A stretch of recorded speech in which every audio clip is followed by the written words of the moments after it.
I knew my life was about to change the moment she started laughing when I got down on one knee.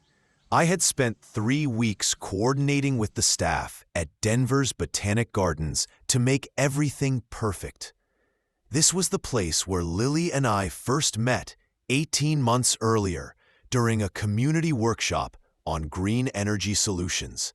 She had approached me after my presentation on sustainable building materials and asked if I wanted to grab coffee. I'm Owen, 31, a structural engineer specializing in sustainable construction. I earn well, own my condo, and thought I'd found someone who shared my vision for building a meaningful future together. That morning, I arrived early to line her favorite desert roses along the pathway to the conservatory. I hired a discreet photographer to capture the moment and carried the ring I had designed for her, recycled platinum with a small diamond engraved with the coordinates of where we first met. I had carried it for 2 weeks, waiting for the perfect moment. The conservatory felt right, because Lily always said she loved the glass dome's sense of privacy and serenity. As we walked through the succulent section, I pointed out the different species while my heart pounded. When we reached the spot where the afternoon light filtered perfectly through the glass, I took her hand and dropped to one knee. "Lily, you've made me believe in forever," I said, opening the ring box. Her face shifted from surprise to disbelief. Then she laughed. Not nervous or happy laughter, but the kind of harsh, incredulous laugh you give to a ridiculous joke. "Oh my God, Owen, are you serious right now?" she said, stepping back. "I'm 24. I'm not ruining my 20s with marriage." The words hit me like cold water. Worse, we weren't alone. A family with 2 children had entered the conservatory, and the parents were visibly uncomfortable. The father quickly ushered his kids out, but I heard the little girl ask, "Daddy, why is that lady being mean to the nice man?" I closed the ring box sharply, feeling the weight of our misaligned expectations. "I thought we wanted the same things," I said quietly. "I do eventually," she replied, not lowering her voice. "But I'm in my prime. I want to travel, explore, and figure out who I am. Marriage is for when you're ready to settle down." The photographer lingered nearby, unsure whether to stay. I asked, "When exactly would you be ready?" "I don't know. Maybe 30, 32? I haven't thought that far ahead," she said, shrugging as if we were discussing weekend plans instead of our future together. "You should have asked what I wanted instead of assuming I'd want to get engaged because you decided it was time," she added. Standing there, surrounded by thriving plants and sunlight, I realized I had been planning a future alone. The silence was broken only by the soft hum of the conservatory's climate system. I could feel the ring box in my hand, once a symbol of commitment, now proof of my misunderstanding. "I think I should take you home," I said, my voice strange even to me. "Yeah, probably," she replied, already checking her phone as if it were more important than our conversation. Walking past the roses I'd placed, past the spots where I had imagined telling future children about this proposal, I felt a shift inside me. This wasn't just rejection. It was clarity. I had been building dreams on a foundation that didn't exist. The photographer approached near the exit. "Should I still send you the photos?" "No," I said, handing him an extra $50. "We won't be needing them." That night, alone in my condo, I stared at the ring box and reflected on how I had misread everything. I spent the night at my brother Sam's couch, unable to face the apartment we had shared. By morning, I made a decision with surprising clarity. I returned the ring to the jeweler, taking a 65% refund due to the custom engraving. The older jeweler processed it professionally and wished me better luck next time. I drove to our apartment, knowing Lily would be at yoga training, and executed a methodical exit. I left a note on the kitchen counter. We're clearly incompatible long-term. I think it's best we don't contact each other. I'll handle breaking the lease. I called HR and requested an immediate transfer to the Portland branch, which was approved within 72 hours. I packed what truly mattered into 2 duffel bags and left behind everything we had accumulated together. I updated my finances, terminated the lease, and blocked Lily on all platforms. By Thursday, I was on a one-way flight to Portland. My life condensed into the overhead compartment. The flight gave me hours to reflect. Mostly, I felt relief. I had spent so long trying to build something with someone who saw commitment as a limitation rather than a foundation. Now I could explore a life based on my own vision. Portland welcomed me with its typical October drizzle and overcast sky, which somehow felt more honest than Denver's relentless sunshine. I rented a studio apartment in the Pearl District, furnished it simply with essentials, and a few items reflecting my personal taste rather than compromises. My first weekend was spent learning the Max Light rail system and adjusting to my new surroundings. My job began Monday, and I threw myself into the earthquake-resistant affordable housing project with renewed focus.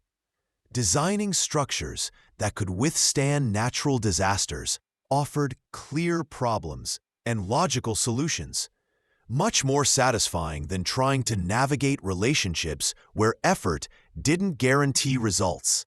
Unlike the garden proposal in Denver, my work had defined parameters and measurable outcomes. My colleagues welcomed me with casual friendliness, the kind that reminded me how comfortable professional interactions could be without the unpredictability of personal drama. They invited me for drinks after work, and for the first time in months, I experienced genuine, relaxed conversation. I slept through the night without waking up, wondering what I had done wrong or how to fix something that, from Lily's perspective, wasn't broken, just insufficient. 8 months into my new life in Portland, I had established routines that felt sustainable. Weekends included rock climbing at Smith Rock, participating in a local sustainability meetup, and even going on casual dates. I met Zoe, a 29-year-old environmental lawyer, at a climate policy discussion. For the first time since Denver, I was with someone who asked thoughtful questions, shared my values, and showed a genuine interest in building something together. Then Lily appeared, indirectly at first, the way these things often start. I noticed repeated views of my LinkedIn profile from Denver, followed by comments on my climbing gym's Instagram posts. Initially, they seemed harmless. Questions about sustainable construction partnerships or recommendations for Denver transplants. But the phrasing felt familiar. The overuse of ellipses, the habit of ending statements with question marks, and a voice I had learned to recognize from 18 months of texts and emails. As I began posting occasional casual photos of dates with Zoe, the messages escalated. Anonymous posts appeared on Zoe's law firm's Facebook page, framed as concerned observations rather than attacks. Has anyone noticed concerning patterns with Owen Martinez's commitment history? Just making sure this firm associates with people with solid relationship and professional records. The accounts were always newly created, with generic names and stock photos, but the writing style and framing were unmistakably hers. It was the same person who had rejected commitment, now monitoring my life from hundreds of miles away. I documented everything carefully, taking screenshots with timestamps, noting IP addresses, and keeping detailed logs. My engineering background taught me to approach problems systematically, and this required the same methodical approach. I consulted a cybersecurity specialist recommended by my company's IT department. Rachel, who handled online harassment cases regularly, was impressed with my documentation, but unsurprised by the behavior. Ex-partners who can't let go escalate gradually, she explained. They start with monitoring, then indirect contact, and eventually interfere with new relationships. You're documenting correctly, but this likely won't stop on its own. Rachel helped me implement additional security measures and preserve digital evidence, emphasizing that people like Lily interpret any response, even blocking, as encouragement. She advised complete disengagement. No engagement, no acknowledgement, only documentation and preparation for potential escalation. Following her guidance, I protected my accounts and my new relationship. It was disconcerting to realize the effort. It was disturbing to see the level of effort Lily was putting into monitoring my life, creating fake personas, and posting comments designed to disrupt my attempts to move on. The irony wasn't lost on me. The woman who had laughed at the idea of commitment was now demonstrating an obsessive dedication to interfering with my happiness. When I finally explained the situation to Zoe, she was more confused than alarmed. So your ex-girlfriend rejected your proposal because she didn't want to be tied down, and now she's stalking you online because you actually left? She asked over dinner at our favorite Vietnamese restaurant. Exactly, I said, showing her some of the screenshots I had collected. It's like she wanted me to fight for her, and when I didn't, it became an obsession to prove she made the right choice by making sure I can't be happy without her. Over the following weeks, Lily's interference continued, but I remained consistent with Rachel's advice. No engagement, only documentation. Every suspicious comment, anonymous account, or unsolicited message was recorded with timestamps and stored securely. I reinforced privacy settings on all my accounts and shared selective information with Zoe so she was aware without feeling threatened. The pattern was clear. Lily's actions were less about me personally and more about control and validation. The contrast between her previous rejection and current obsessive monitoring was striking. It became apparent that her earlier dismissal of commitment was not a reflection of my worth, but a statement about her inability to reconcile freedom with long-term responsibility. To maintain my new life, I created firm boundaries. I avoided discussing the situation with anyone who might inadvertently pass along details, limited online exposure, and focused on the tangible aspects of my life: work, friends, and new routines. Portland became a safe space for rebuilding, a city that allowed me to define my life independently of past relationships. Professionally, my work continued to thrive. Designing earthquake-resistant, affordable housing projects gave me a sense of accomplishment that was measurable and unambiguous.